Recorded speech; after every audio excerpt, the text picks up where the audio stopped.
और 1 mole of gas की बात कर। अच्छा, इसका मतलब पीवी के टर्म में दे रखा हुआ है, प्रेशर वॉल्यूम दे रखा हुआ है। यहाँ पे जब भी पीवी वर्सेस पी बनाएंगे तो ऐसे सीधे जाएगा, पीवी वर्सेस वी बनाएंगे तो भी ऐसे ही कांस्टेंट जाएगा। लेकिन उन्होंने अब मुझे एक अलग से एक आइडियल गैस के अकॉर्डिंग मुझे इन्होंने ग्राफ दिया हुआ है। देखो यहाँ पे ए क्या हो रहा है, लोअर हो रहा है, और बी क्या हो रहा है, बढ़ रहा है। इसका मतलब यहाँ पे हमारे पास जो बी है वो हमारे पास वॉल्यूम ऑफ गैस के हिसाब से चल रही है, वॉल्यूम ऑफ गैस। इसका मतलब बी जो है वो गैस बहुत ज़्यादा एक्सपैंड कर रही है, और ए हमारे पास नीचे प्रेशर के टर्म में आ रहा है, यानी वो क्या है, लोअर हो रहा है, यानी प्रेशर बहुत कम है, लोअर प्रेशर है। कुछ समझ पाए? यानी बी क्या है, गैस के फॉर्म में तो बहुत ज़्यादा एक्सपैंड कर रही है, और ए क्या है, लोअर है यानी कम है, तो लोअर प्रेशर है यानी वो बहुत कम प्रेशर है, यानी ये हमारे पास जीरो हो जाएगा, ये हमारे पास जीरो हो जाएगा। इन्होंने एक और टर्म दे रखा, वो दे रखा हुआ है कंप्रेसिबिलिटी फैक्टर।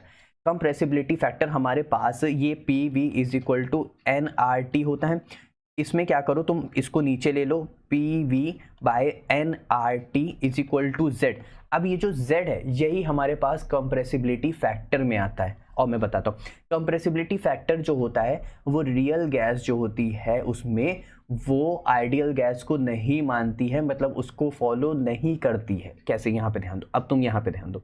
देखो, compressibility factor Z, how much real gas deviates, कितनी रियल गैस या कैसी रियल गैस डेविएट कर रही है फ्रॉम आइडियल बिहेवियर। मतलब कहने का और इजी अगर मैं शब्दों में बताऊं तो means when real gas does not follow the ideal gas law, उसी को हम लोग यहाँ पे बोलते हैं कंप्रेसिबिलिटी फैक्टर। अब यहाँ पे n इज इक्वल टू 1 दे रखा हो तो z is equal to P V by R T हो जाएगा, अगर n इज इक्वल टू 1 दे रखा हुआ है। ठीक, अब एक और टर्म है कंप्रेसिबिलिटी फैक्टर का, अगर नहीं मान रहा है, मान रहा है तो कब कितना होगा, अगर मान रहा है तो कब कम होगा, नहीं मान रहा है तो कब ज़्यादा होगा, और अगर दोनों बराबर हैं तो तब क्या होगा। तो अगर z इज इक्वल टू 1 है तो गैस जो बिहेव करेगी वो आइडियली बिहेव करेगी। ठीक, अगर z कम हो जाएगा तो इसका मतलब गैस मोर कंप्रेसिबल है। मान लेते हैं कि क्या कहते हैं, तुम्हारे पास इतना बड़ा कुछ बॉक्स या बलून टाइप का है, अभी उसमें हवा बहुत कम है, तुम ईजिली कंप्रेस कर सकते हो। इसका मतलब उसमें क्या है, अभी गैस कम है तो इस वजह से तुम उसको कंप्रेस कर पा रहे हो, यानी यहाँ पे अट्रैक्शन हो जाएगा। लेकिन अगर वही बलून बहुत ज़्यादा टाइट है तो तुम उसको कंप्रेस कर पाओगे नहीं, क्योंकि वो बर्स्ट हो जाएगा, क्योंकि उसमें गैस का प्रेशर क्या है, बहुत ज़्यादा है, उसमें मतलब गैस क्या है, बहुत ज़्यादा है, इसीलिए वो लेस कंप्रेसिबल है। तो वहाँ पे गैसेस का क्या हो रहा है, रिपल्शन ऑलरेडी वॉल कंटेनर के साथ बहुत ज़्यादा हो रहा है, इसीलिए हमारे पास अगर z ज़्यादा होगा तो लेस कंप्रेसिबल, z कम होगा तो मोर कंप्रेसिबल। इतनी बात को आप लोग बहुत अच्छे से ध्यान रखिएगा।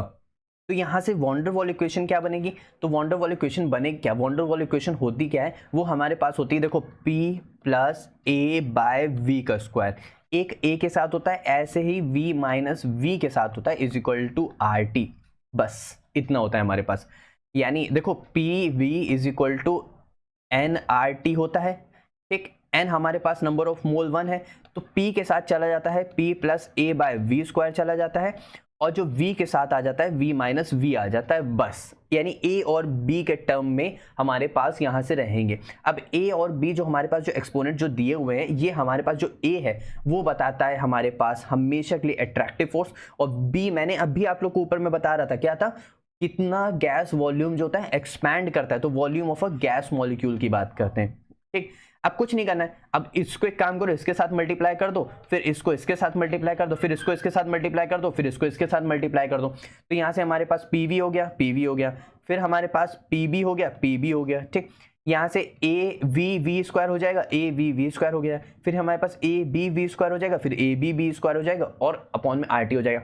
अब ये v से v मर जाएगा तो यहाँ से हमारे पास कितना हो जाएगा। अब देखो मैंने क्या किया, मैंने इस पूरे टर्म को उठाया, मैंने उधर कर दिया, तो हमारे पास P V is equal to R T हो जाएगा। ये माइनस वाला टर्म उधर जाएगा तो प्लस में पी बी हो जाएगा। ठीक, ये प्लस वाला टर्म उधर जाएगा तो माइनस में ए वी अपॉन में वी स्क्वायर हो जाएगा।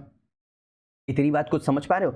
तो देखो यहाँ पे क्या था, हमारे पास ये v से v मर गया था तो उधर जाएगा तो a अपॉन वी हो जाएगा माइनस का।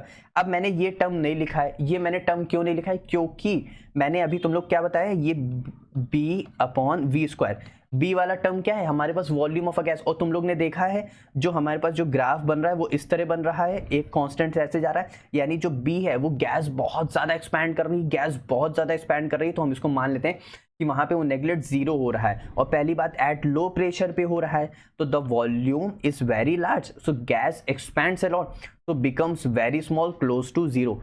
अगर तुम ऐसे नहीं समझ पा रहे हो तो थोड़ा सा मैथमेटिकल टर्म में मैं तुम्हें समझाता हूँ। जब गैस बहुत ज़्यादा एक्सपैंड कर रही है तो इसका मतलब मुझे नहीं पता, तो वो इनफाइनाइट जा रही है, इनफाइनाइट, तो अगर 1/v², जब भी इनफाइनाइट को हम लोग लेते हैं तो वो हमारे पास टर्म क्या हो जाता है, जीरो। तो इसीलिए हमारे पास ये पूरा टर्म जीरो हो गया, तो हमारे पास ये पूरा टर्म जीरो हो गया, इसीलिए हम लोग ने क्या किया, इसको नेगलेक्ट मान लिया जीरो। अब समझ आया? तो यहाँ से हम लोग ने उसको नहीं लिया, ठीक है।